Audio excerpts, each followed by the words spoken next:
Welcome, everyone, to the Garden of Thought, proudly presented by the Sports Jedi Network, currently on the Sports Jedi Media Network on YouTube, and of course, part of the Wrestling Soup Network as well.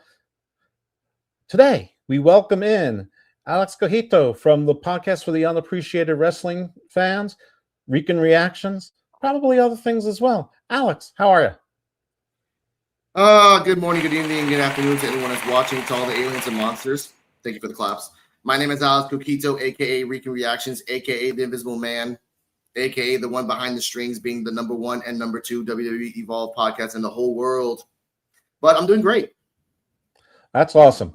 So, obviously, I know Alex from the world of wrestling. Because we were two of the only shows doing Evolve at all, we became simpatico and we were connected by some people. And I am always appreciate them because they're underappreciated, but I also appreciate them because they now do a second Evolve podcast, which is the number 2 Evolve podcast in the world, which relieved me of doing the Evolve podcast because my partner, White Chocolate, really couldn't do it. And I really enjoy Evolve, but I don't necessarily enjoy taking notes. And so I took one podcast off my plate, but like the Hydra, when I cut one podcast off, like 2 or 3 heads grew, and then, as you know, I'm overexposed. But anyway, today is not about wrestling. Today is about what Alex brings to the table. And we're going to talk about sort of like parallel universes and what is reality and things like that. I don't know if we're going to get Gnostic, quantum, or all of the above, matrixy, whatever it is. We'll see. We'll try to roll with it. But first, I wanted Alex to show his more, well, I don't want to say more serious side, but maybe more current event side, because he really does cover Puerto Rico very well. And I think that most of us here in the U.S. aren't following things that are going on in Puerto Rico. I guess we can be forgiven because there's a lot of things going on in the world, including in the United States, that are very polarizing. But Alex, give us a rundown on what should we know that's been going on in Puerto Rico that, like, sort of every American or maybe everyone in the world should be paying some attention to. Now, I call that Coquito news, so let's go to Coquito news. Now, lately in the world of Puerto Rico, we'll go backwards. Recent to non-recent. Recently, the super pipe of water was destroyed near the North metropolitan area. For the last 2 months straight, a whole North and metropolitan area has been out without water. Is that San Juan? That's San Juan, Guaynabo, Bayamón, Santurce, Carolina, Canóvanas, a little bit of Toa Baja, Levittown, just basically the North Shore. All Levittown? That North Shore. Yeah, Levittown, yes. The same Levittown there? I know the history of Levittown. Yes, maybe that racist bastard. But now, what happened there is that the hotels have to pay up to $1 million a week themselves to bring in portable water to fill up just the hotels. Because of that, people have been doing protests, telling the governor, which at the time as this was happening, she was on a moped just doing a photo op around town, which makes, again, our governor is now being indicted by the U.S. government for corruption as we speak right now. Every governor in the last 20 years has been indicted by the U.S. governor for corruption. But either way, I want to put the government. But for that, we have a really bad femicide problem. And what is femicide? It is the act of a man doing horrible acts to a woman in terms of death. Yes, we actually have a really bad femicide problem here, homophobia problem here, transphobia problem here. Lately, it's been more about finding, and viewer discretion is advised. It's lately finding women's heads and bodies in 2 separate parts of a car burning. It's lately finding a woman's head in a forest. It's lately finding a person, and most of these women, I'm going to say this right now, most of these women were innocent. They were just dating bad men and happening just the bad things. But also, most of these women were involved in some underground shit, and they got caught in the consequences of being in underground shit. Not everyone's innocent in this. Before that, we had a water problem in the north where Condado is. That whole bridge was infected. People were jumping in there. We had a couple people come in. We had Kai Sanat. No, sorry, not Kai Sanat. We had iShow Speed come into Puerto Rico, had a wonderful time. He had a bunch of food. It was really great. But at the same time, right here in Puerto Rico, we have a inheritance problem. And I'll say this real quick. If you have a house here in Puerto Rico, but you have 16 cousins, by law now, they have to come fly all the way to Puerto Rico and all sign a paper for them to give the land to somebody else or sell it, right? If you do not do that in 90 days, the mayor of the town that's in can take that house, resell it to the company, wherever they want, and then do anything else. So basically, anyone who has a house like me, like my grandma's house, who the mayor of my town, who's an asshole, shout out to you, Jerry Rodriguez, was going to take my grandma's house away because it's abandoned. Me and my mom and a pastor and people around the town all collectively, without even talking to each other, said, you know what? And this happened all around islands. Everyone collectively who had neighbors said, we're not going to let the mayors take your houses. So we're going to paint the pig pretty, and boom. That's the things happening right now. Other than that, we have in Puerto Rico, I don't mean to interject, but a possible solution for that, I'm not licensed in Puerto Rico, but a possible solution for that is a trust. And the trust can be based in another state and own property in Puerto Rico. And I think that might cure that. So estate planning people, talk to lawyers. We're not your enemies. That was the original. That's how we did it before. And now they put a new rule saying that no matter what, you have to physically come to Puerto Rico and physically sign a piece of paper. Nothing, no trust, no nothing. Because that's the problem with that. Big major companies would take that, use fraud, and just sign it away. And by the time you notice and found out, they would give you like here's a $2,000 like we're sorry clause. Bullshit. Like, well, this is some sort of government eminent domain plantation mentality bullshit. It's for the government to, get property taxes without actually doing anything. Yeah. Welcome to Puerto Rico, where you can get away with anything. Literally, a guy got caught, a rapper, and you know how rappers are here in the world, but a rapper here in Puerto Rico, exactly. But you know how, like, a rapper named Young Chimmy, Chimi, he got caught with a illegal AK-47, illegal guns, clips, and drugs in his car. And he was going to pick, and mind you, they didn't find him at a gas station. He was going to the airport to pick up a friend. And someone ratted him out and said, hey, check his car when he gets to the airport, right? Caught him red-handed. It's his car, too. He just only did 18 months. Free, bye. And now he's like, the government system is great. A woman, for example, this is the worst case that's happened in Puerto Rico, and it's really getting thrown under the rug. And then I'll stop right here. Well, do you think that was like a trade-off for him talking, like basically doing promotional stuff to advertise Puerto Rico? No, it was just here. It was just that and habeas corpus. If you can stretch out your case for, like, he was in jail, but his court case concerning what happened was stretched out so much. The 18 months that he served in jail was enough. Oh, and he didn't get a speedy trial. So no, again. There's another thing right here. A 16-year-old girl gets supposedly has mental issues, and 4 other women beat to death another 16-year-old girl after they tricked her to coming to that girl's birthday party, and they beat her up while her mom was watching the whole thing. Mind you, the lawyer of her, the one that killed, said that she's not that smart. She's not that smart. She shouldn't be in jail. She should be, like, passed off as, like, mentally incapable. Videos and viral show her at 15 years old drinking a Michelob Ultra and partying and having. I'm like, okay, that's bullshit. Now, as the court's going, as the case is going, still going, 6 months pass, habeas corpus. She doesn't have to go to jail. She just has to have an ankle monitor and stay there and this case has been going on for 2 years now. And she's already of legal age, the woman that killed that 16-year-old girl. And they're still fighting and fighting and fighting. If you have money and lawyers, you can get away with anything here in Puerto Rico.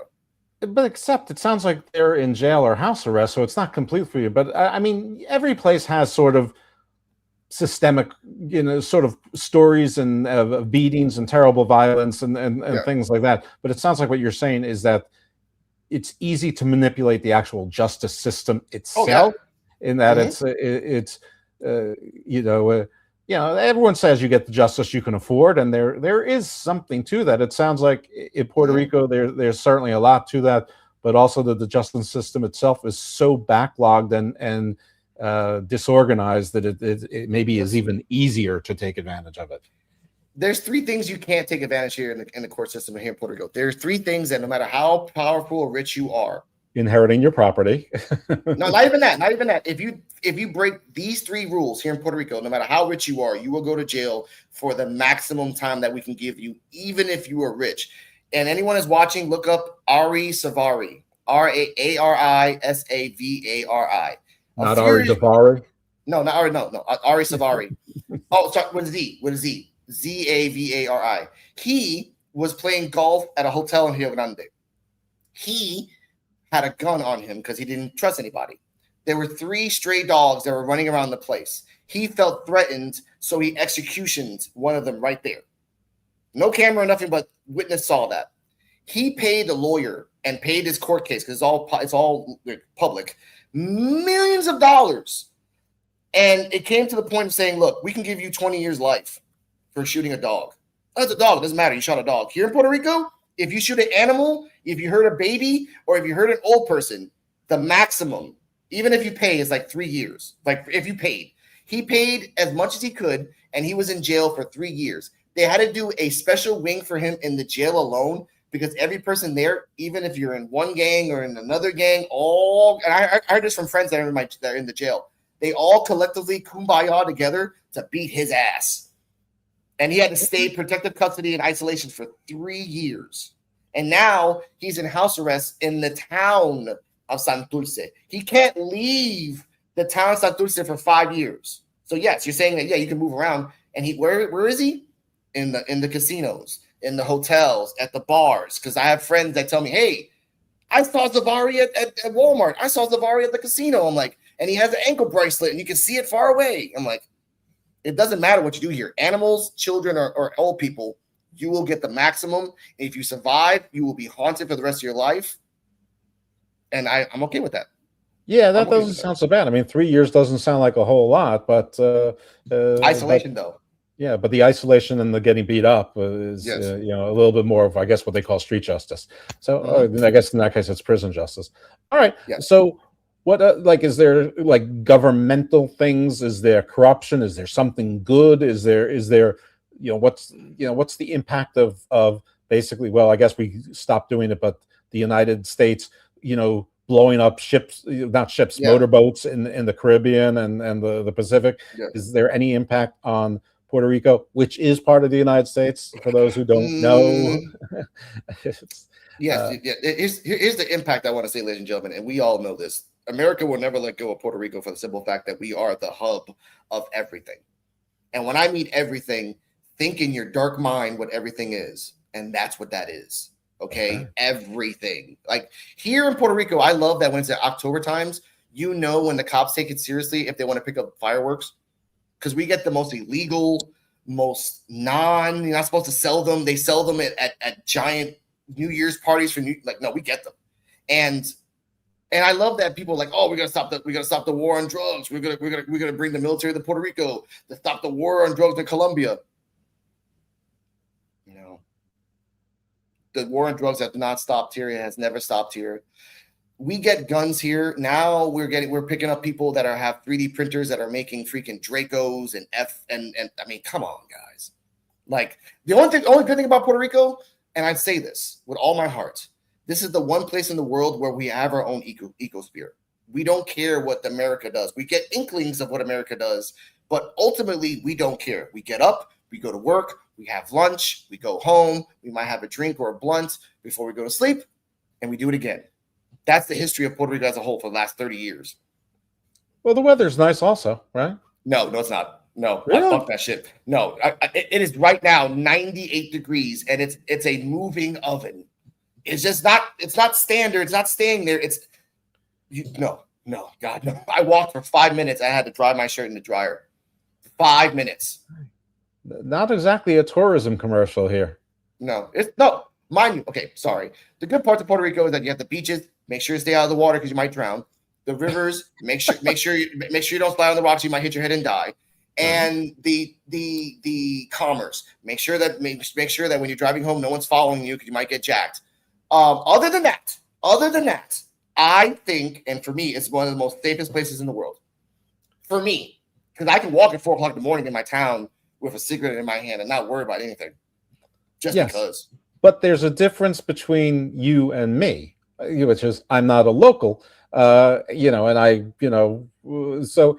But the thing is, I hate international travel. I hate travel, period, because I'm Yes. lazy and packing and all of that stuff seems like a whole lot of work to do.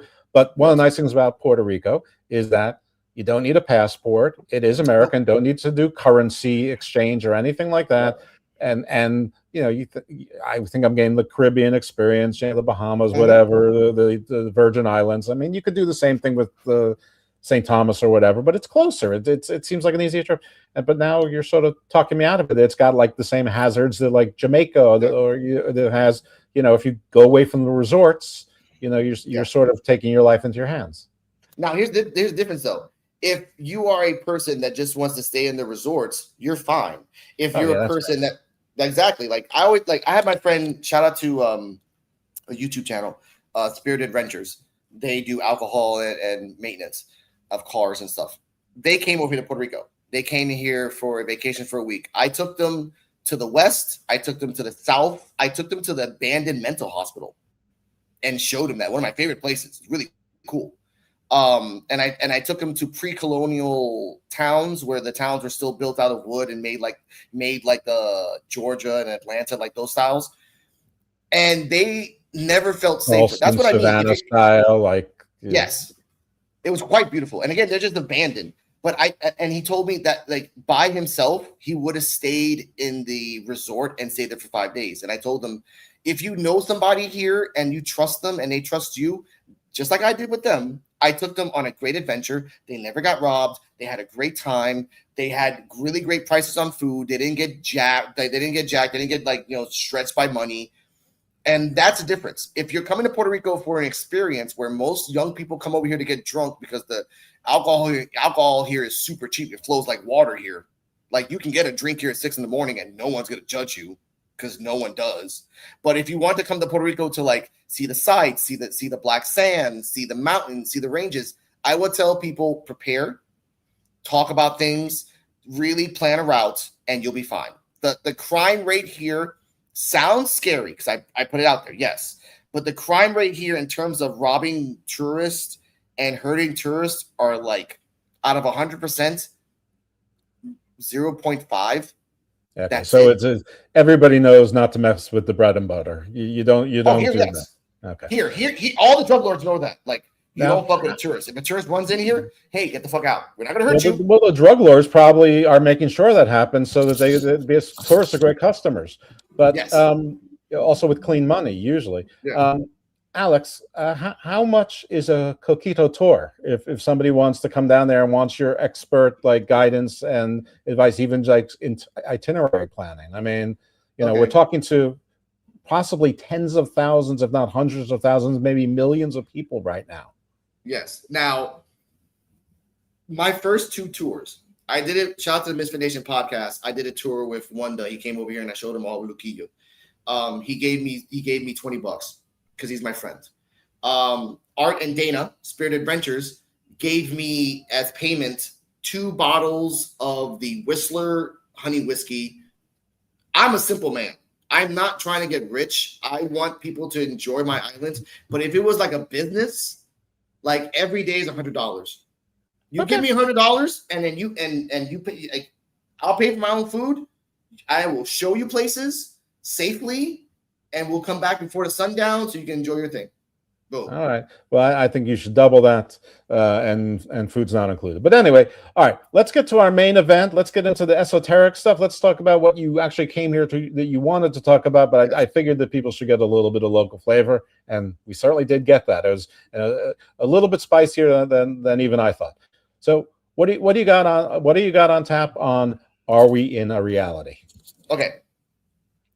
My life has been a weird like kaleidoscope of images and memories and experiences.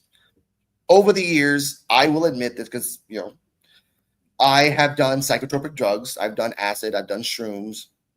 I've done Special K. I've done some fucking shaman weed. If you don't know what the fuck that is, you don't want to touch that shit.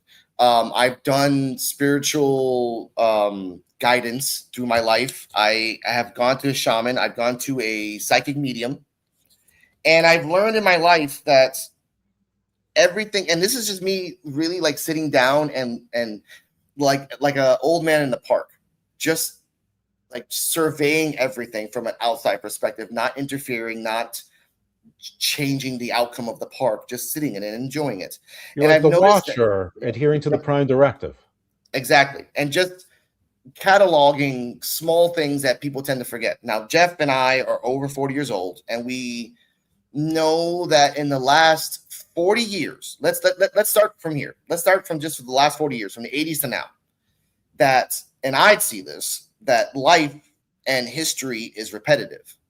Everything that we were scared of the 80s has changed its name and is scared now. And I will say, for example, let's look at the AIDS epidemic in the 80s. We didn't know what it was. We were scared of it. We were making things up as we go along until years passed, until we finally understood what it really was. And even if we go by the conspiracy corner of like, oh, it was the government from a monkey, and I'm not getting to all that. I'm just getting to the epidemic. Fast forward 40 years later to 2020 when we had COVID. We didn't know what it was. We were scared of it. Everyone's making shit up as they go along, trying to cure that thing. And that's what I mean. History, like all this universe, is just cyclical. We're just repeating the same thing over and over again. And until we actually sit down and realize that, all we're going to do is do the same things over and over again. What a surprise that the 70s was a sexual revolution and then the 2020s was a sexual revolution. What a surprise that in the 90s we were homophobic and scared of being gay and all this. And then 2010s we were promoting that on TV and media and movies that gay people have super AIDS and spreading it. And who is controlling this? Who is the people that are Is there a book somewhere in the deep dark cave that people come in like, I gotta remember, okay, we're gonna just do this again over and over again? Yeah, the Necronomicon. Yes, something like that. Like that's what I mean in terms of cyclical. And I try to tell people. Well, here's a good one. In the 80s, yes, there was the Japan scare. We were terrified we're going to lose all of our competitive edge to Japan. Meanwhile, the Japanese economy, which is still strong, hasn't changed in 30 years. Now everything is China, China, China. We're afraid of China. We're afraid to lose our competitive edge to China. Bullshit, people. Bullshit. Yeah. Whereas in the 60s and 70s, we were scared of Vietnam. We were scared of anything Asian. Like, it's just every time we keep going back to the same thing over and over again. Oh, I'm really scared of this because I don't understand it, and no one's giving us in school. Okay, ladies and gentlemen, look at it this way. If you are watching me right now and you've been in public school, try to write down what you remember what they taught you. Because here in Puerto Rico, again, I grew up here in Puerto Rico education, for example. I grew up here. I was born in the States. I did do state education until I was like 8 or 9, and then I left by 9. I came to Florida, stayed there for a little bit, learned my hate for Disney World, and then at 10 years old, went to Puerto Rico. That's a whole other story why I hate Disney World. Yeah, you're in Florida long enough, you start rooting for the Gators. That's true. And not University of Florida. I mean the real alligators. Yes, exactly. And we have gators here too. We have caimans, not gators, caimans. But what's the difference? Caimans are not aggressive. They're only aggressive if you are passing by their territory. Like here. Are they smaller, bigger? Do they have the thin No, they're snouts? bigger, same size. Okay. An alligator can be up to 12 feet, 12, 14 feet long, maybe even 16. A caiman can go only as far as 10. Okay. That's it. And do their teeth hang out like alligators do, or are they all inside their mouth like a crocodile? Inside their mouth. Inside their mouth. Okay. Yeah. So they're closer to a crocodile. Are they saltwater or freshwater, or can they be both? Freshwater. Okay. Freshwater. They're all like someone brought them in from the States, and then they just multiplied in all the rivers of Puerto Rico, plus boas, plus also quick fact in Puerto Rico, no venomous snakes or spiders or anything can't live here because of the tropics. The climate keeps changing all the time, so they can't survive. But anything normal, like brown spiders, garden snakes, boas, pythons, they can stay here. They can live here. Someone in the chat says they came into South America. And I knew that, but I mean, they brought them here. Yeah, and animals don't know borders, so everything was connected at some point. But okay, so they're an invasive species. The Noir Project. Yes. Oh, that's shout to Cardala. Hey, baby. That's Cardiem, a prior guest on this very show. Yes. Now, back to cyclical.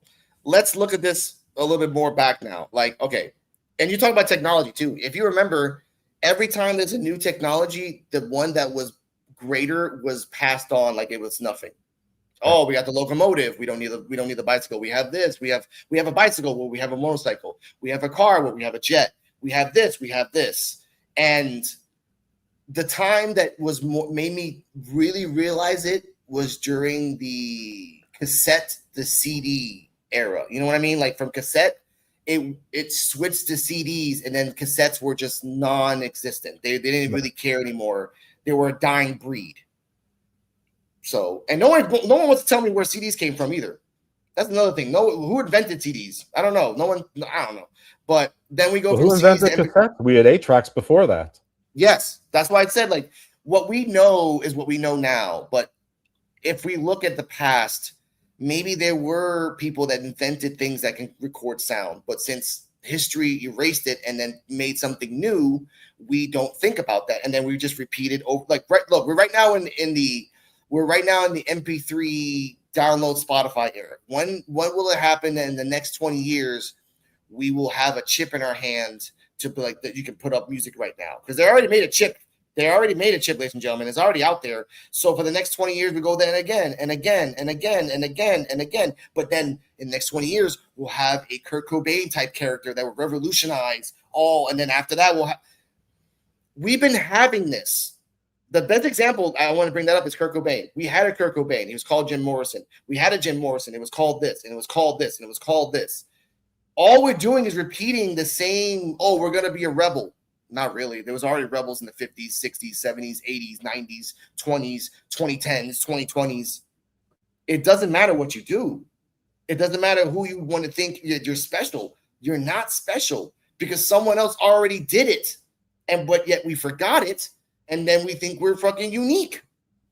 Well, you're special. You're on both the number 1 and number 2 evolved podcast in the world. I mean, so I am, but imagine. Are you the exception that proves the rule?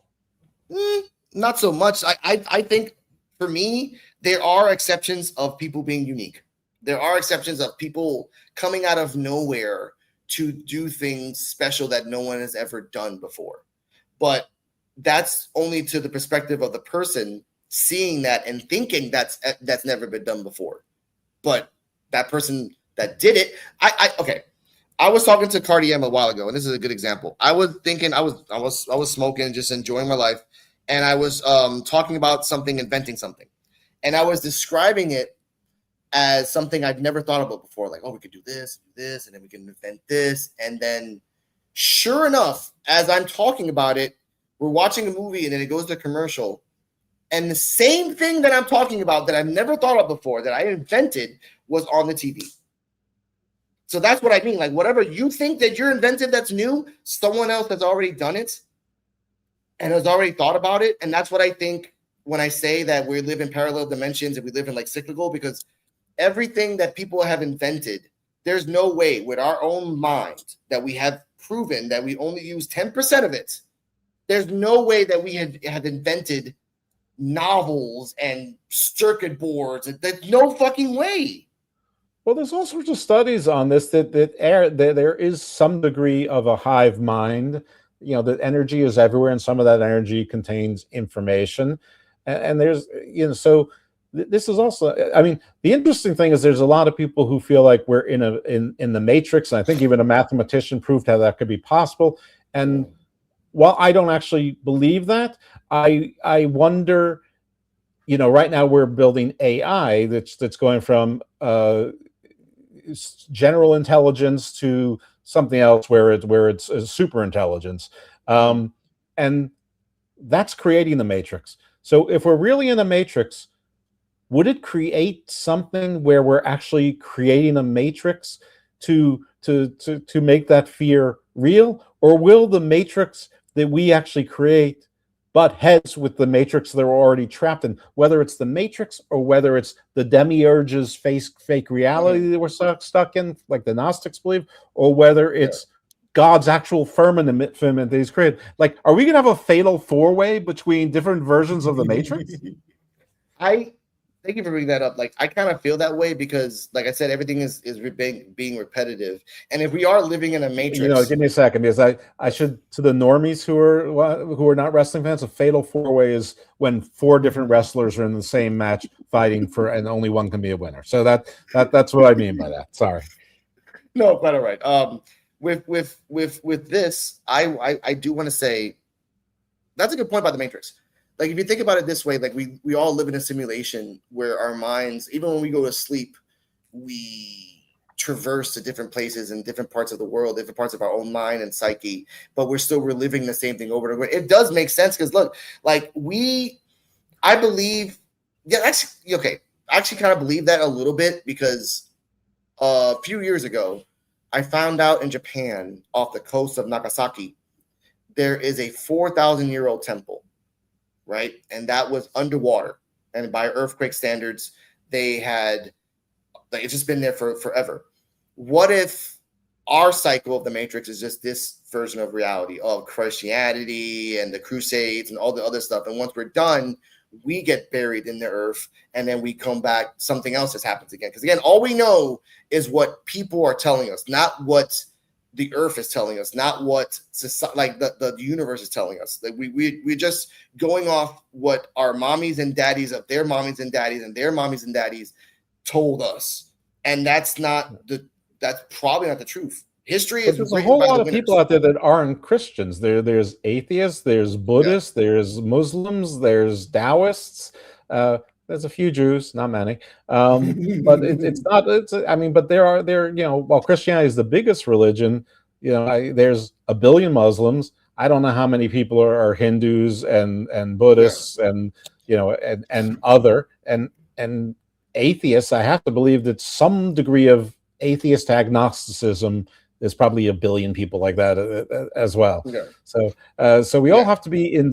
So something that's some common thread through all of those belief systems would have to be part of either a feature of, I'll just call it this matrix, or a common bug. Or you can go psychological, or with Campbell and Jung with archetypes that are like pre-wired into our brains. I don't know. Cardi M is chiming in also that this is all forgotten. We have to. It's like Battlestar Galactica. This has all happened before, and it will happen again. Yeah, that was another thing I talked to her about this. Like, and I'm not getting religious. I'm just getting, like, as a matter of fact, how religion is just a philosophy with a divine element to it. That's all. Now, with the divine elemental behind it, I've always believed that there is, like, I'm agnostic, ladies and gentlemen. I'm agnostic, leaning on Greek mythology and Greek beliefs. It's just simpler for me, honestly. And before people say, "Oh, have you read the Bible?" I've done the Catholic Bible. I've been baptized twice by Christian. I was a Hare Krishna guy for like 6 months. I read the whole thing. I read the Quran. I've actually had physically touched a copy, not the real copy, but a copy of the Dark Bible. The parts of the Bible that were taken out by the Catholic Church and the Pope. The Apocrypha. Exactly. So I read that too. So I wanted to, before I kind of delved into it, we have shows on all these things. Exactly. And I wanted to, before I even jumped to agnosticism, I wanted to make sure that I knew all the aspects. And I found the commonness in all this. They're all the same person, but just written a different way. Like, imagine a bunny in America, but in Japan it's a fox, and in Hindu is a cow, and in South America it's a little tree gnat. Like, everyone has a different personification of what they think divine is, but all divine people in all different religions have almost the same powers and do almost the same thing. So that's just our own society, instead of accepting that, yeah, there might actually just be one true divine being manipulating all of us and doing this all over again. But because of our minds being only 10% operable, we have to make this stuff up as like basically the Tower of Babel. And I've always hated that story where men, not even men, humans had the ability to go up to the heavens, and the heavens are like, nah, let's just stop everybody by making everyone talk differently. I'm sorry, does no one knows how to do hand gestures? Is that? No. It's clearly allegory. Plus, we can walk around in any city, and there's structures that are much larger than the Tower of Babel was Yes. right now. But I mean, that's an old trick of religions. You take the ziggurat of Baghdad and you turn it into something evil when you're writing something where the Babylonians are, are your bad guys, for half of it, and then the Romans are your bad guys for the other half of it. Yes, and thinking about the evils, like the Druids. Sorry, the Greeks had the Titans destroying themselves, and the Druids had everything else, and Ragnarok, and like everyone had the beginning and an end, And and people are, eschatology. yeah, and that's something that no one wants to say out loud. Hey, every religion has a beginning and an end. And yet you're saying that your religion is the one true religion, even though every other religion is the same. No, all we're doing is just separating ourselves as a society and not realizing that if we want to advance as a species, we have to stop with the whole dumbness of our own intelligence. We have to stop thinking that, oh, I'm black and you're white, so I have to automatically have a stigma of you because of my family history of me teaching me what black. No. How about saying you're human, I'm human. We can both create great things by just seeing each other. That's why I always tell people in Puerto Rico, Cardala, my beautiful fiance or future fiance, always says this, and she gets mad. Breaking news. Breaking news. You're engaged. Engaged. Not yet. I have to buy a ring, though. But I always tell her this. Like, I grew up here in Puerto Rico where I love breaking news on podcasts. I grew up here in Puerto Rico where everyone I knew was a different race.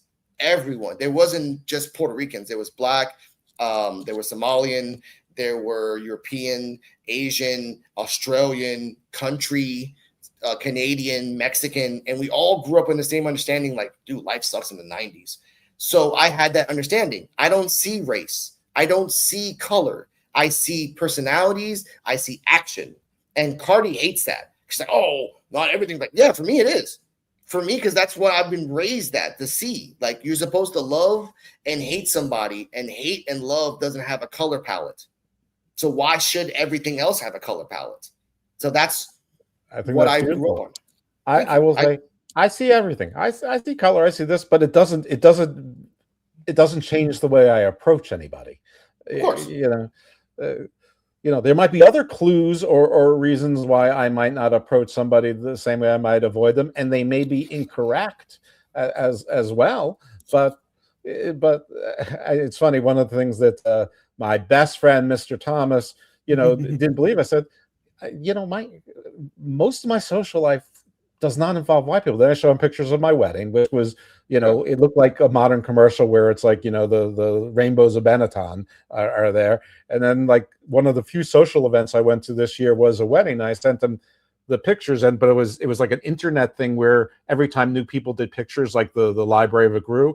And literally, I'm the only white person of the entire way. I didn't even realize that until he pointed out, you're the only white person. The second person that's closest to white is your wife, who's Latina. Yeah. So, and I'm like, yeah, I told you. I mean, but so I guess in some degree I don't see, but I do. I just don't care. It's like it's like that's not what I base my relationships upon. No, and it shouldn't be the basis of anything. Even in wrestling, that in wrestling, the IWC sees color every single time. But when I look at life, it does. When I look at life, I look at it as, again, me growing up in Puerto Rico. I grew up with the understanding of waking up every morning, seeing the sun, going to work, saying hi to people, saying bon appetit to people who are eating.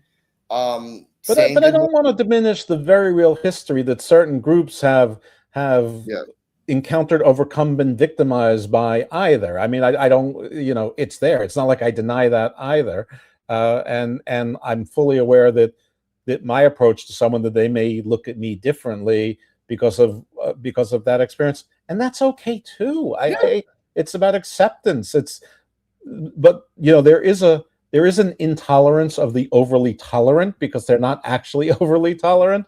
So I think that's what you're saying is, like, be non-judgmental. I mean, well, you might be, what you said, might entirely apply to you 100%.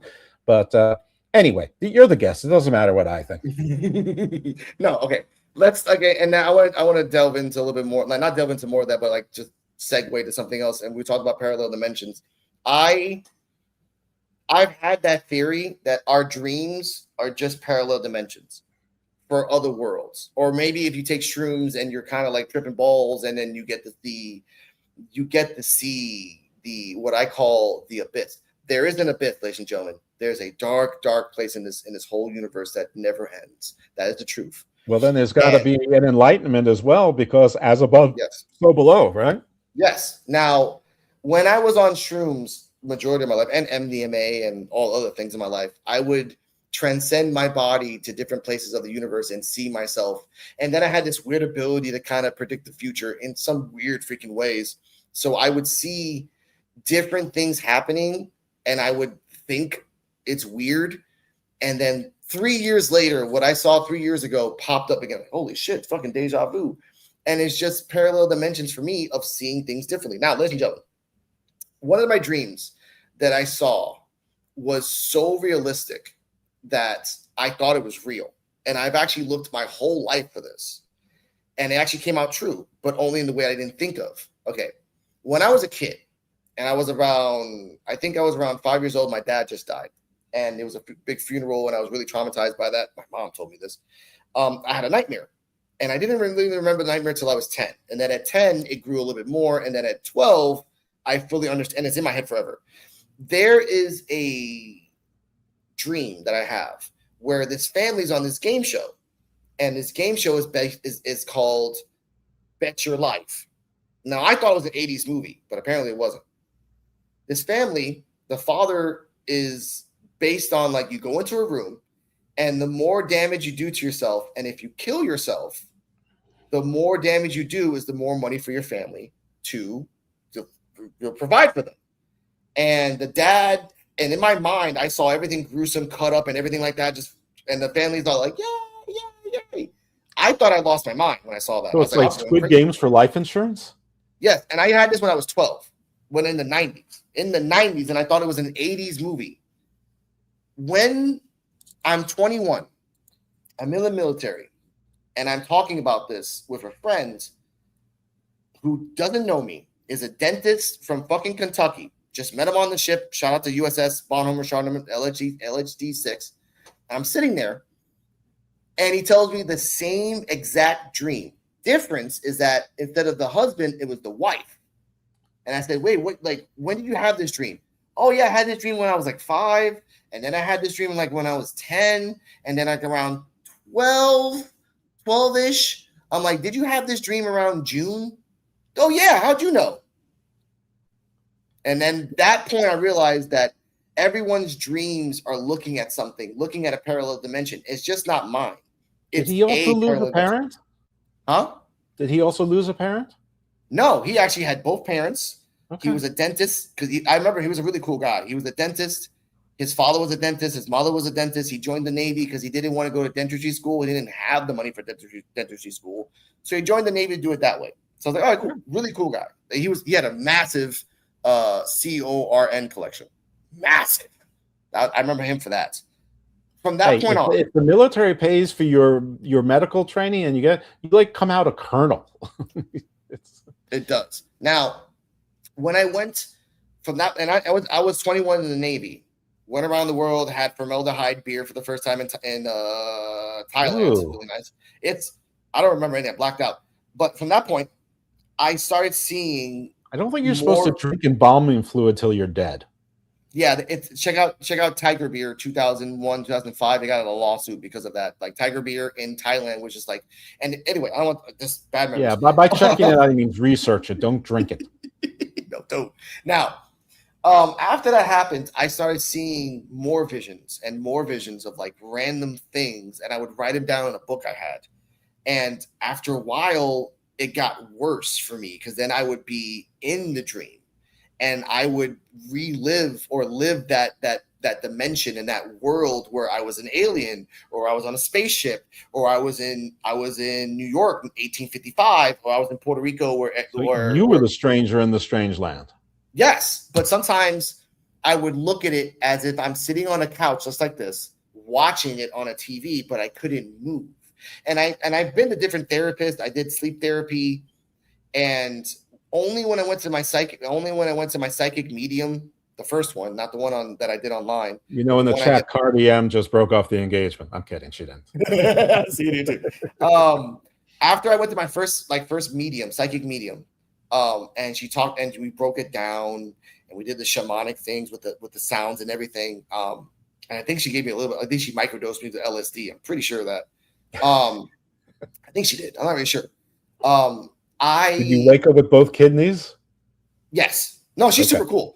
Super, like, if I describe her to you, you wouldn't even believe me. Like, I'm gonna describe to ladies and gentlemen, a 35-year-old woman from Utah, blonde and blue-eyed as a Norwegian woman, has lived in Puerto Rico for 20 years. So she's more Puerto Rican than most people even think about, but she is a shaman. All over the place. Really cool person. So when that happened, I started having dreams more and more and more and more about different places that I wanted to see. When I started watching Loki and then other shows like that, but these are not shows that are current. Shows back in the 90s when they talked about this in media, show books and reading that, again, parallel dimensions. I realized that what we're doing now, every time we sleep, every time we make a decision, somewhere in another dimension, we're doing another decision, and that's fine. But what happens when there's a billion people, and I'm only counting Earth, ladies and gentlemen? We cannot be so stupid to think that we're the only people in the universe. So if we just focus on us, then we'll never grow. But I'm just focusing on us right now. As a society, we are just reliving things over and over again. That's why I kind of believe people who make books, J.R. Tolkien or the Harry Potter things, they just connected themselves to parallel dimensions just because there's no way a person can think that much, that detailed, unless by something. That's what I believe. And it's scary because everyone in this world has the possibility to tap into their own minds, to really go into their own parallel dimensions. But are you prepared for it? Not really time travel. My friend PJ Black, who some of you know as Justin Gabriel from WWE, he says everything is frequency. And Yes. And if your brains are on a slightly different vibration, or if something externally is on a somewhat different vibration or frequency, different brains may pick up different things on different levels, but you may intersect with the same thing, because as the frequencies and vibrations change, you may go up and down, or side to side, whichever way it works, because it's in a multi-dimensional world, and that really, and it's interesting because I'm binge watching The Sopranos, and the season where he gets shot by Junior, Hal Holbrook is a guest star. He's like a former Bell scientist. He's a quantum guy, and he's sort of saying, we're all connected. We're just molecules bumping into each other. Mm-hmm. You know, none of this is real. We're all real. We're all the same person. We just interpret ourselves as being separate and distinct, but we're all made from the same stuff. And it was just such a weird, random thing to be on The Sopranos, like in, I don't know, 2006 or whenever it aired. And here we are really still having the same conversation again, which actually cycles right back to what you were talking about, which is cycles. I need to ask you though, what do you think it is? Earlier at some point you said, who's controlling this? I need to ask you, who do you think is controlling this? Let's accept that your premise is 100% accurate or close enough. Yeah. Who's controlling it other than some sort of God or supercomputer or super intelligence? Or is this just the way of the universe? I think something's controlling us. I think it's more bigger than just a divine being, one person or one thing or one entity controlling all of us. When I believed in the Greek gods, it had structure because there was above as below, like you say, and there was different emotions, because emotion can be a god in itself. You can be the god of love, god of hate, god of hunt, god of intelligence, but it was all structured by each one was his own being, but from the source. So we look at it now, what we're doing now, trying to advance the spirit, trying to advance into space travel, trying to advance technologically, trying to connect everybody faster and faster and faster than the speed of light. But what we're doing is not healthy. All we're doing is, like I said before, all we're doing, like, something is controlling us, but it's easier to make believe that there's nothing controlling us than to believe that something is. Because, like, here in Puerto Rico, everybody tells me, oh, Christ is coming. God controls everything. God is in the air. God is in the trees. God is in the water. Yes. So are molecules. So are atoms. So is energy. God cannot be in everything and nothing at the same exact time. There has to be a structure where a carpenter makes a table and he walks away. A carpenter is not going to be next to you the whole fucking time. Well, a lot of people believe that a carpenter is. Exactly. No, a carpenter. Nice Jesus reference. I always believed that we were made. The second we are made, everything in our life is our choice. Everything in our life is our own free will. We don't think it is, but we do. Our own society believes and forces us to believe that we have free will, but there are laws and morals and everything that we should always adhere to. I believe if you are good, you do good. That does not mean that bad will not touch you. That's not, no. That's just the way it is. You might be breaking off the engagement after this comment because she's taking your deep and raising you on. Cardi says, what if no one is controlling us and it's our own collective consciousness that creates our reality? So what if we are our own demiurge? I was thinking about that too. Like, we are, like, I give a shout out to an experiment that a person did. It's based on marijuana. So, ladies and gentlemen, feel me on this for a second, okay? A few years ago, this is trying to expand into the marijuana market. Yes. So, okay, now this experiment is called the lion, the goat, the bear, and the horse. This is from a guy who lives in Amsterdam, and he wanted to do an experiment on perception. Okay. That's not the cognitive test that Trump passed with flying colors. He was able to remember 4 animals in a row. Here's the thing, though. Here's the fucking thing about that. Okay, there's a giant rave in Amsterdam. Everyone's having fun. Everyone's smoking, whatever, all that shit. The scientist brings 4 giant mason jars, like really, really big ones, about maybe like a foot big in diameter and length and in height. And all 4, one is crystal clear, one is kind of like smoked, that looks like it's like the inside's very you can't see the inside. One has sparkles, and the 4th one is just green. The glass is completely green. One is the lion, the bear, and the horse, right? Okay.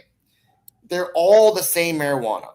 There is no different marijuana in all 4 things. They're all in the same exact thing. The scientist puts out 4 pieces of cards on each one. Each one has a card saying, this weed does that, this marijuana does that, this marijuana does this, and this marijuana does this. And he tells people, you can take as much as you want, you can smoke as much as you want, just tell me how you're feeling afterwards. So 20 people, 5, 5, 5, and 5, take a whole bunch. They make blunts. They smoke it. They all that shit. An hour later, each 5 members of that one thing would explain how they felt from what they saw in the jar. Oh my God, you said that marijuana was nutty and it's really euphoric and I feel it. And the other one's like very paranoid, and the other one's like, yeah, I feel it. And the scientist took all 20 people together and sat them down and said, you guys smoked all the same marijuana. So each cohort experienced mind over matter, even though they were on a mind-altering substance, marijuana. So they were manipulated to think that, but there was nobody in the, no 2 people in the room that said, I just felt stoned, man. They all. I wonder if that's peer pressure or that was Oz. Were they interviewed? Did they interview the cohorts one by one, or 5 at a time, or all 20 at the same time? No. They did it like in real life, like circumstances where, okay, you guys smoke this, you guys are still gonna be in the party, just doing your thing. And they singled out the 5 people, but they didn't do all 5 at once. They did like one at a time. And the guy was like, hey, and the guy was dancing too. Like they wanted to do it like in a real life situation. Like the guy was dancing, like, hey, Oh my God, I feel like this. Because they didn't want to do it in a laboratory sense, because then you can alter it and maybe say it's one thing or the other. Like, no, they did it in a real life situation where coincidentally, when that experiment came out, the Samuel L. Jackson movie, the one that he did where he was selling an illegal drug, but at the end it was just a placebo. I forgot what his name was, but you remember? Yeah, you remember that movie, Jeff? That at the exact same time came out, and that's all that made me feel like that's whoever's controlling everything is like saying, okay, this motherfucker actually made a point. Let's make a movie to dumb it down so people think it's not really real. And ever since then, I've always believed that we are our own universe. Every person, every single individual, every single organism in this whole world is its own universe. I see you as a guy with white hair and a beard, but maybe my Cardala sees you as an Italian man with a slightly less beard. Like each person has their own universe. So we have to apply it to everything, to everything. Well, whichever one of you sees me more handsome wins. Yeah. I like that. But yeah, that's what I feel. That's how I feel that ever since I saw that experiment, I realized that what I perceive as the perfect day can be perceived by my significant other being, oh my God, it's so fucking hot, it's sweaty, I'm dying up. Like, no, I think it's a beautiful day because we all live in our own world. With this belief, then, how do you approach things on a day-to-day, minute-by-minute basis, or do you just not bother and say, I have no control over this, but I have ultimate control over this. So I'm just going to live my life my way. The Invisible Woman hates this when I say this, and she hates it. I mean, hates it. I live my life in the present. I don't live my life in the future, and I damn sure don't live in the past, because the past will just eat your way in your mind like a cancer. Amen, brother. And I wish I could say I do the same, but no, I still eat myself up inside. Mm-hmm. So I live my life every day as if it's the best and last day of my life. Because, and people don't really know this because I don't really talk about this as much, I'm 44 years old. And I have been to more funerals and seen dead friends more than my age. And I realized that if I focus on the negative parts of life, of death and the finality of things, I will always be cynical. And I am a little cynical. I am. But that's only because we are the number one WWE Evolve podcast in the whole world. Check us out, PWF Wrestling. Other than that, if I have the chance to kiss my mother on the forehead, if I have the chance to have a nice cold beverage in the morning, if I have the chance to eat a favorite cupcake, that's the best day of my life. Because guess what? Tomorrow's not given. Tomorrow's not earned. Tomorrow is not promised. So why are you thinking that tomorrow is? It isn't. Do you have any concerns over, by any other name, whether it's jinn, demons, archons, chaos agents? Are you worried about anything like that, or is that just made up stuff from our conscious, our collective reality that we've constructed for ourselves? I believe there are ghosts and entities and demons, and no, because if there's a all-powerful God, as everyone says there has to be an equality of the other thing in the bottom. There has to be. But I didn't hear you. Well, there doesn't have to be. If there's an all-powerful God, they very easily could have done without the rest. But that aside, I haven't actually heard you say that you believe in the all-powerful God. So, or there'd be the equivalent. So I'm asking, what are your actual beliefs? I mean, I know agnostic does believe in a God, just not an organized religion. Yeah, I believe that, like that. I believe there's a divine being or divine presence that's pushing us. But in terms of religion, in terms of like ghosts and demons, I do believe that. The other side, I believe in ghosts. Yeah, I'm not. I do believe in ghosts, not demons, but ghosts. Absolutely. Yeah. Is there a difference? I think there is. I think there is, because like where I live in a hood. Where I live, a lot of people die all the time. Not a lot of people die, but like old people die all the time. So they just like move their stuff out. Because Cardi, who is our most active member of the chat, would love to have a conversation about jinn. It's been harder for me to find sources on that. Well, Cardi, find those sources and book yourself on the show. I'd like to have a conversation about jinn as well. Yeah. But like, okay. My second psychic medium that I had, the first one was a shaman, and the second one was a psychic medium. He kind of proved it for me. By the way, I'm sorry I hate interrupting you, but I must shout out Rams fan, who was my guest last week. We did talk about jinn and genies, but as part of talking about 10 or 11 other creatures as well. So I'd be very happy to talk about jinn solo and deep dive into them. Of course. Now, and I love, like, for me, Wishmaster was like the first step to understanding what a jinn is, and I was like, okay, I love this fucking concept and stuff. And jinn has his own little universe and stuff, which is canonical. Like, they have their own universe. It's really cool. But back to this, the psychic medium, the second guy, he told me after just doing a reading that my guardian angel, which makes a whole lot more sense now that I realized it, is my best friend that died in 2014. I didn't really have a guardian angel up until 2014 when everything started happening my way. Weirdly enough, like, oh, I got an apartment, I got this, my family's not mad at me anymore. I almost died like 2 times, and for some weird reason I didn't. And ever since then, I kind of started delving into more of demons and entities, and I realized that demons and entities are just people over time in history that were portrayed as certain things, and then the history of that just grew and grew and grew. Maybe a jinn was a guy back in Sumerian times that found a way to help you get things, but then time kind of made it like that. Maybe mermaids are people, or actually a race of people that were actually alive during the times back then that were aquatic, that were filled. We have to realize that everything that people made in mythological times and everything else, it can't be all fake.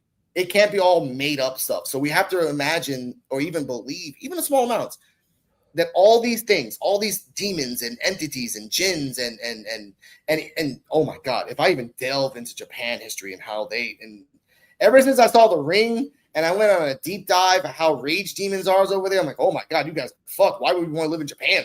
If that's real, fuck that shit. Fucking. But I realized that we as people don't want to believe there are ghosts. We want to believe there's a divine being. We want to believe that there's someone protecting us. Why can't we believe there's someone trying to hurt us? Why can't we believe there are entities or forces out there? Yeah. If I was still doing only the podcast without YouTube, the outro song would have been the Fixes, Are We Ourselves? But I was just thinking Big in Japan when you were saying that as well. That would have been the runner-up. We're not doing either because we don't violate copyright law anymore. I know, but anymore, I know that. But like, that's what I mean. Like, and looking back at different cultures of Shiva and Japan with the Oni and even Native American or just indigenous, and how they had their structures of the sun and the sky and the skin. Like, no one invented vampires. No one invented werewolves. Someone must have saw something that looked like it, wrote it down, and over the years, we have seen it. I've always believed that there are vampires and werewolves and banshees. Let me see if I understand you, though. I think you're being very clear. At some point, let's just say 7,000 years ago, in every town or settlement, there was like the guy that's in every prison that can get things, the fixer. But the fixer has prices, and the prices might vary, and at some points they may not want to do deals with you. And that fixer, over time, morphed into the chaos agent that in some places became Loki, in some places became the Jinn, in some places became the snake, whatnot. And like maybe at some place where, like when the lands split, there were people on an island, but not too far from the shore, but not an easy canoe ride, not an easy outrigger ride or whatnot. But for the people on the island, they were the strong swimmers or the better sailors or whatever, and maybe a combination of both. And they came to land, and because they were draped in seaweeds or whatever it was, or fish skins, that at some point the historical memory and the game of historical operator, from whatever 12,000 years ago to 5,000 years ago, morphed into mermen. And there's much more evidence of art and depictions of mermen before they were ever mermaids. Yeah, and that's the thing that people tend to forget. Like, someone pictured this. And if we look at, if you're talking about parallel dimensions, that someone saw a parallel dimension of fish. No, dude. I was telling this to Cardi. 7,000 years ago, the oxygen was rich. The earth was better. It was more luxurious. Like, and if we want to believe, and I always believe this too, that people do have psychic abilities, they can read minds and Well, they'd have to telekinesis. under your belief system. Everybody would have to have some abilities because you pick up on these vibrations, and those vibrations change, and that picks up on pieces of information. Some of them have to do with you, deja vu. Some of them have to do with something entirely else that you may or may not encounter at some point in the future, or realize that there was something that happened in the past.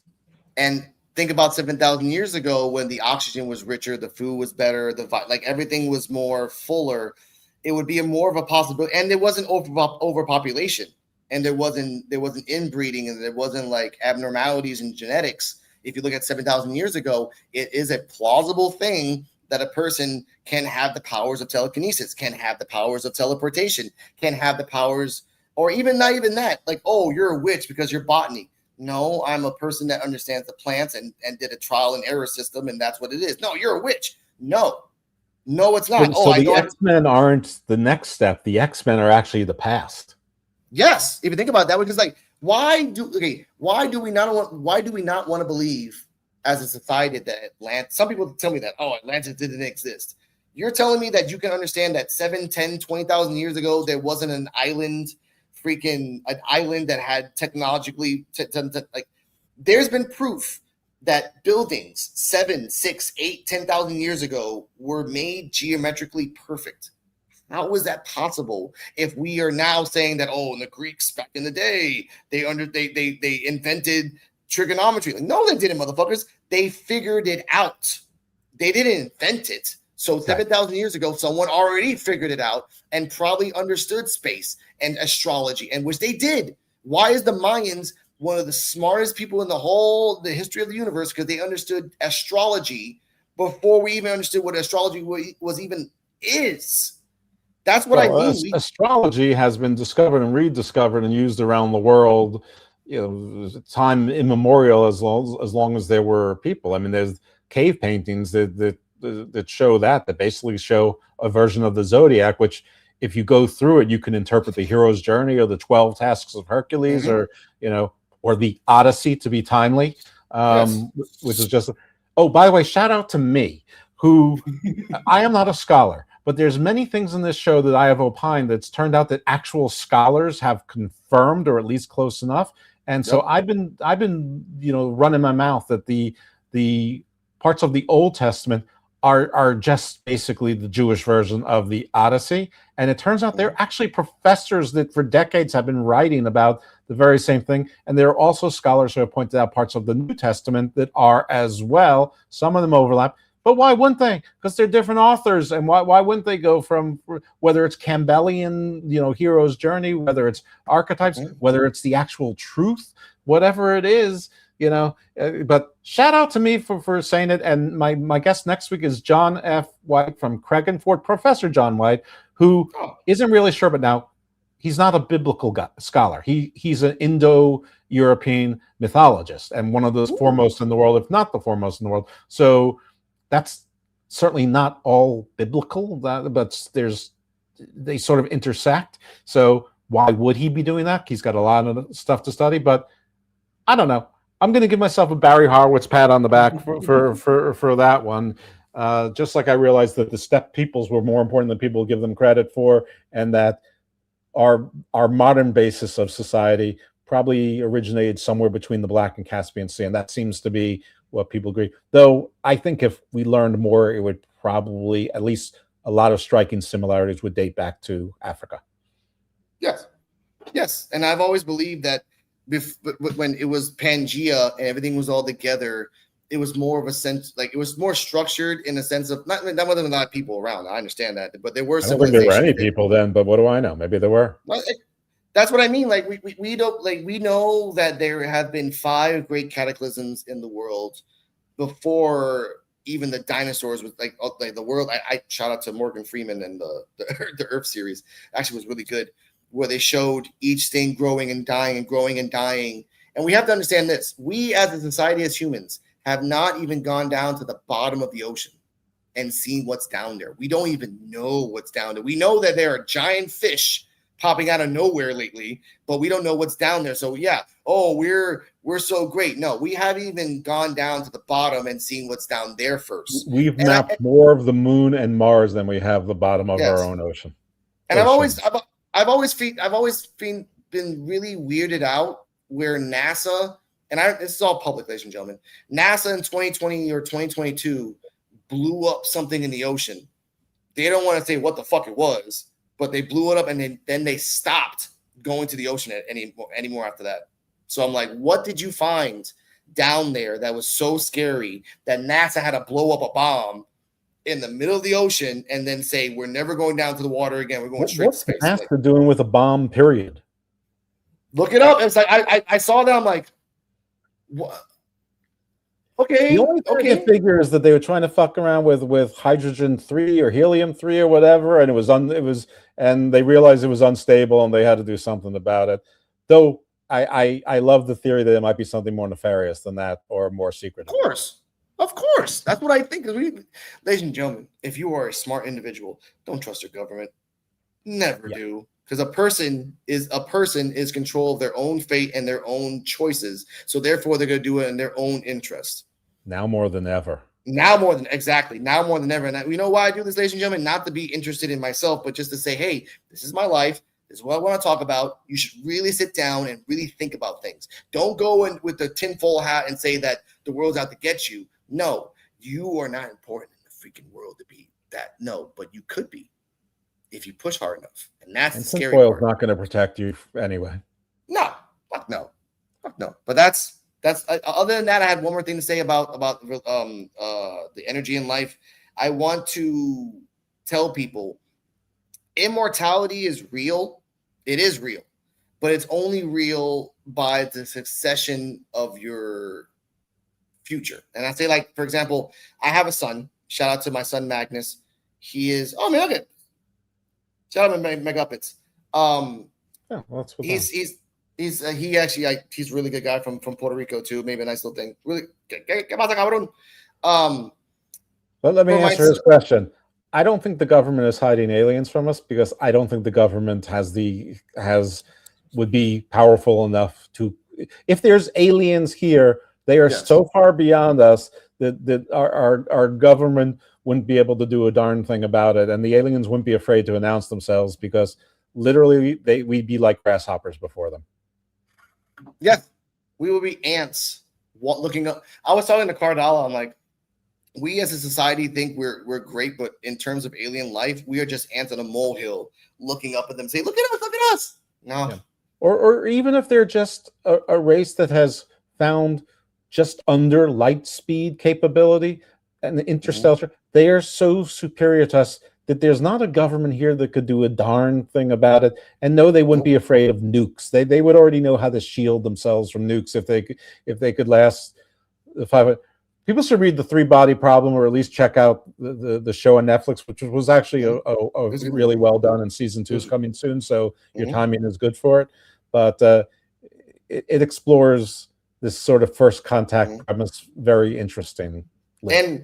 And the government just said like a year ago when there was like a giant joke, like the government admitted that there is alien life out there, and people were like, "Okay, thanks for telling us. Where's the Epstein files?"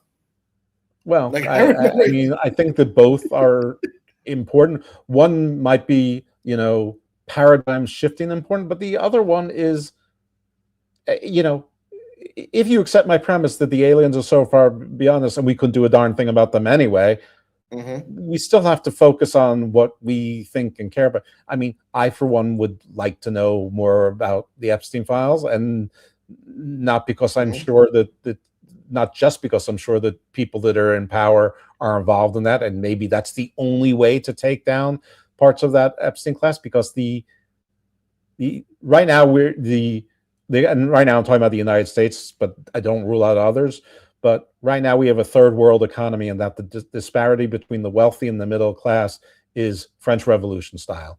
And there's only 2 endings to that: totalitarian rule or French Revolution, which, by the way, led to totalitarian rule, like the Maoist Revolution led to totalitarian rule, like the Bolshevik Revolution led to totalitarian rule. So if you don't want totalitarian rule, don't let the capitalism get so out of that it's a kleptocracy, oligarchy, and hope that it's not too late. And AA is not the great equalizer. Well, it might be to force socialism upon us. And Ultron was right, hashtag. Yeah. No, and you brought up a good point. Like, we don't want the same thing to happen again, as I talked about at the beginning of the show. Like, we don't want the same history recycling itself and doing it again. Like, we as I'm an American listener. I was born in America before anyone says, "Oh, you're Puerto." No, I was born in America, born in the Bronx, blah blah blah, all that shit. Puerto Rico's America too. So exactly. But no, yeah, but my mom's like, I don't trust Puerto Rican rule. My mom didn't even believe in Puerto Rican law back in the 80s. Like, no, you're going to be born in the Bronx in case, and she said this later on as my life, like, I did that, son, because in case America wants to take us away, at least you're in America. I'm like, oh, damn, Mom, you were conspiracy theory at 20. Jesus. Great. I love her for that. But with this, I want to say, with the aliens and stuff like that, shout them back up. It's like, yeah, there are aliens in this world. There's and to think, one of the biggest mysteries, if you guys want to leave it down comments down below after this, why did they make a mile-long underground complex, the government did, and then left it abandoned?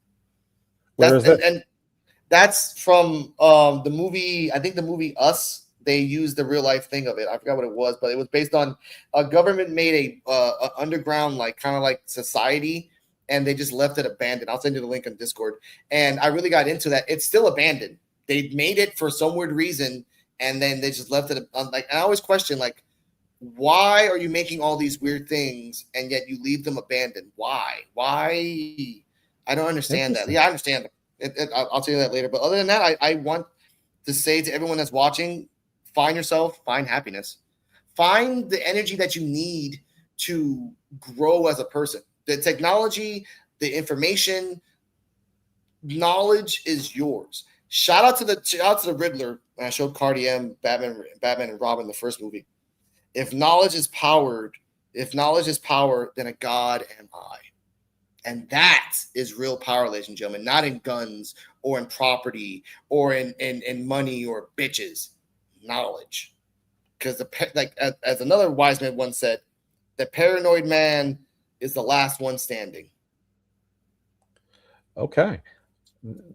I love that you ended with quotes, but you can't end exactly with quotes. You have to end with telling everyone where they can find and follow and support you. Of course. You can find me on Rican Reactions. I'm going to restart my channel in a couple weeks, really bring out the news and stuff like that. There's a lot of stuff happening, ladies and gentlemen. I'll give you updates of that one guy who went to a condom world and stole the 12-inch dildo. That's a weird thing about that too. Also, and wrestling-wise, you can find me on PUWF Wrestling. That's PUWF Wrestling on YouTube. We are on the road to 500 and really just the road to get monetized. I don't have to deal with that shit anymore. We can also find us on the Wrestling Soup and Friendos Network on Spreaker, Spotify, Apple, anywhere you can hear your audio podcast. If there's a cave somewhere that has a radio, you can hear us. The Evolve Effect. And you might 69. Be a collaborator with the Sports Jedi, and maybe people can also see you here. Yes. Also, I want to give a shout out to the crew of mine. Shout out to Dennis, NXT Time with D-Walk. Shout out to Joe. Shout out to King to Destroy, the 4 pillars of the PWF. Shout out to the 8 members of the Evolve with PWF. I'll say that fast. For Real Terrell and CJ Wolfie for Real Love. Hear these thoughts. Coach FCHW. FC is called Free Challenge. Cardi-M, the Invisible Woman, Shauna Reed's Horror, and the Wise Man of the East, Mr. EOD 33 Wrestling Hub, which is also the co-host on the Evolve Effect every Thursday or Friday. Yes, and sometimes I think that me and EOD might share a brain, or at least part of one. Yes, he is. I love him because he's like the most impartial, neutral, Sweden guy ever. So if you ever want to ask him questions about wrestling, he'll give you like the most. I love him, dude, for that. Like that's why everyone have arguments. I ask him, he tells it to me straight. That's the answer. That's okay, well, that might not be the side of the brain that we share. That might be where we differ. Also, Sweden is the home of IKEA, where people build their own furniture, and I can't build jack or sit. So, yeah, same. Anyway, Well, thank you very much to our guest. You found where you can find him. Please support him. Hopefully, at some point, you can also support him and us on this very same network. This is the Garden of Thought. You can find it right here on the Sports Jedi Network. You can find it on the WrestlingSoup.com page. You can, of course, also find it on Garden of Thought, where audio podcasts can be found, anywhere where audio podcasts can be found. And my YouTube channel, at Garden of Thought Pod. Is it redundant at this point? Maybe a little bit, but I didn't know this at the time. But still, I would appreciate if you get subscribers, because, you know, maybe there's sometimes where I need to do a promptu show and this network is booked up, or it's like 3 a.m. and I don't want to bother Kevin, or whatever the case might be.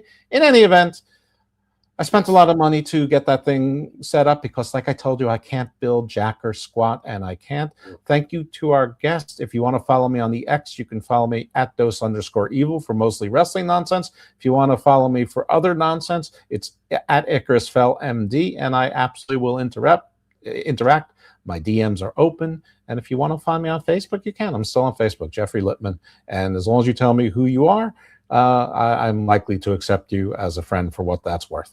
Thanks for everybody who is watching live. It looks like there's a bunch of eyeballs on it on YouTube. I know that we're on a bunch of other platforms as well. So thank all of you. Like, subscribe, share to all of the networks and all the platforms we talked about. It really does help, especially right now where Sports Jedi Network is currently trying to recover the Sports Jedi Network platform on YouTube.